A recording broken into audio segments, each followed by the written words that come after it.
Imagination is everything.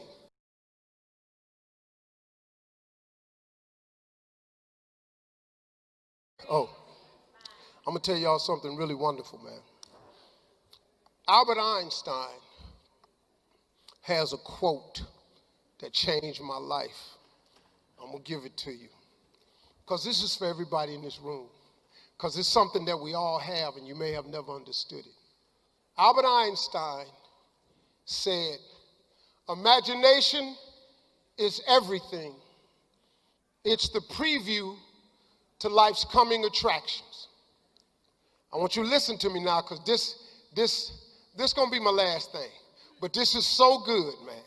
If you can get this right here, this can change it for you. Imagination is everything. It's the preview to life's coming attractions.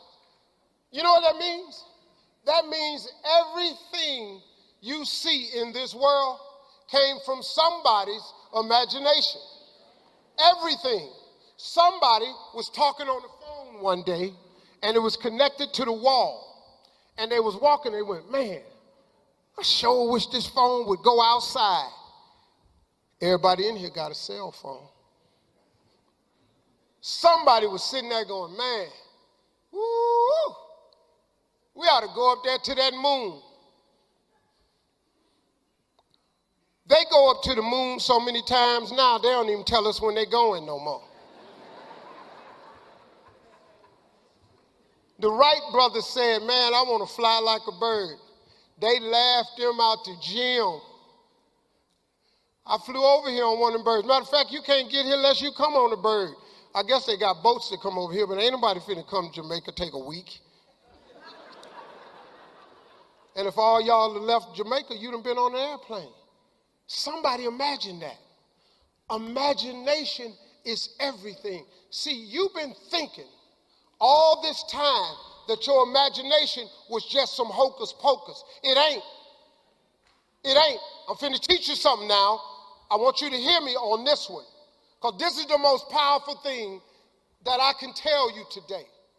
Albert Einstein had that quote, but Albert Einstein took that quote out the Bible. Oh, man.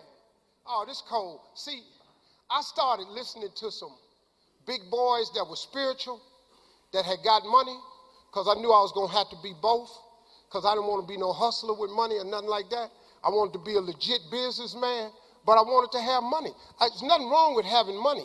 I don't know who you've been talking to that's been telling you all these sayings about money. Money is the root of all evil. Money can't buy you happiness. Well, okay, money can't buy you happiness, but I tell you what, though, it'll park you right in front of Happy's house. You can at least see if he home.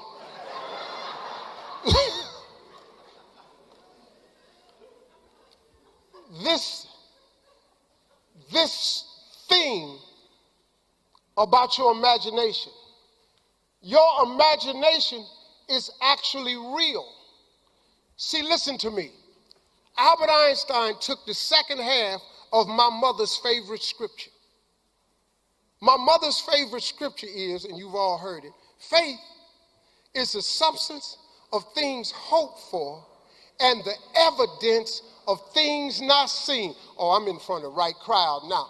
I usually tell that to people, they be going, where's that? Faith is the substance of things hoped for. You know what that means? It just means, really, that the pure essence of faith, it ain't nothing but hope. That's why you hear people keep hope alive. Because if you keep hope alive, there's a chance it can resonate in the faith. Let me show you how this works. You remember when you was little and you was hoping you got a bike for Christmas? And you went downstairs and it was a bike under the Christmas tree? You was hoping. Remember that time you hoped you graduated from high school? And you messed around and got a diploma? Then remember you hoped you got a job? Ain't all y'all working? At one point in time, you're going to have to get smart now, people. All that hoping, after you become an adult, it shouldn't be hope no more. This ought to start turning into some faith. You got to go, man, I done hoped hard enough and God gave it to me. What's the matter with calling it faith? Quit hoping, man. Turn it into faith. Faith is the belief in things that you cannot see. You got to ask God for something. Remember I told you, write it down. Ask for something from God. You don't know how in the world you're going to get it. That's what ought to be on your vision board. Don't put a bunch of stuff on there you can get. Here go my vision board. I hope I can make it to the end of that stage over there. Put that on your vision board. What is I'm doing that for? What is I'm hoping? I got to do is walk over there. Why is that on the vision board? You know what's on my vision board? Things I have no idea how I'm going to get. I got $3 billion on my vision board. So why you got $3 billion on there? Because that's how much I want. Why $3 billion? I don't know, more than one. What you gonna do with $3 billion? I have no idea, but when I get it, you will know I have it. Somebody said, Steve, how we gonna know you a billionaire? Because when you cut your TV on, you ain't gonna see me on it no more. That's how, because I'm out. Look, man, faith is the substance of things hoped for. Now check this out, the second half of that scripture. And the evidence of things not seen. Here go the lesson. Your imagination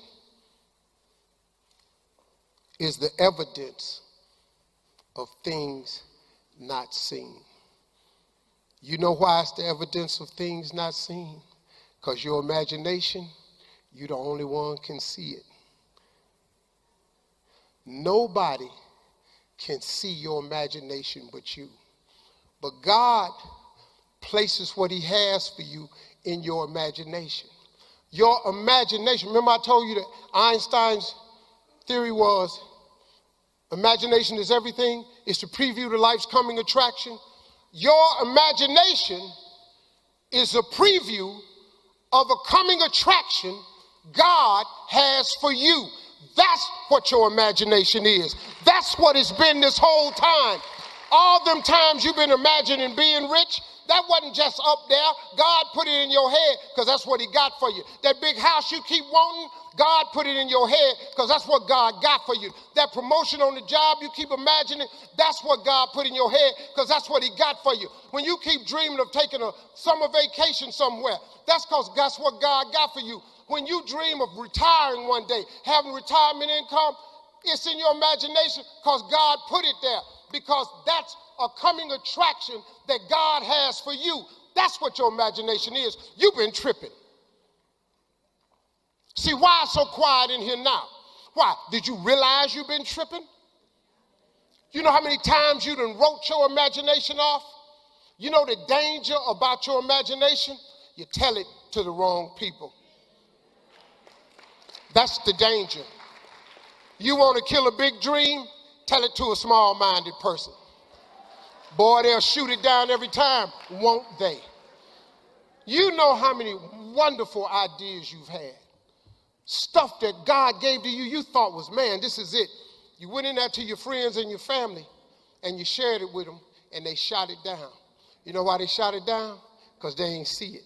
You know why they ain't see it? Because God ain't give it to them. Because he put it in your imagination. If he'd have wanted them to imagine it, he'd have put it in their head. That's why people can't see what you're going to be. That's why that teacher mind, look at you, you're standing there, you can't even talk. How they going to put somebody like you on TV? Well, lady, what you didn't know was I wasn't going to stutter forever. You didn't know God was going to get me over the stuttering, did you? You didn't see it. Because nobody else from 112th Street ever been on TV. You ain't think I'd be the first. You know why? Because you ain't see it.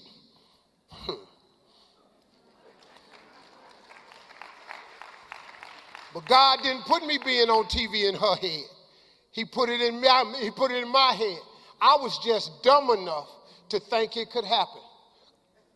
When you gonna get dumb enough to think that your imagination is real? If I was you, I'd hurry up and get that stupid. I really would. But some of y'all are so smart. You got so many degrees. You can run so fast. Oh, I'm going to be Usain Bolt. No, you're not. The chances of you being Usain Bolt,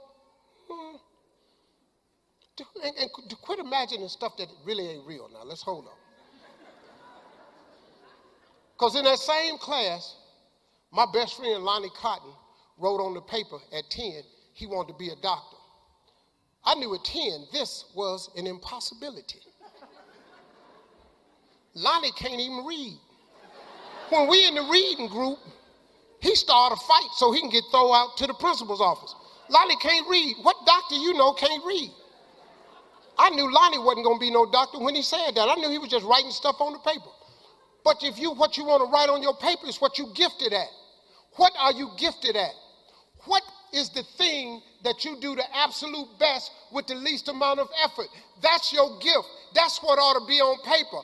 God has been using your imagination to show you your gift.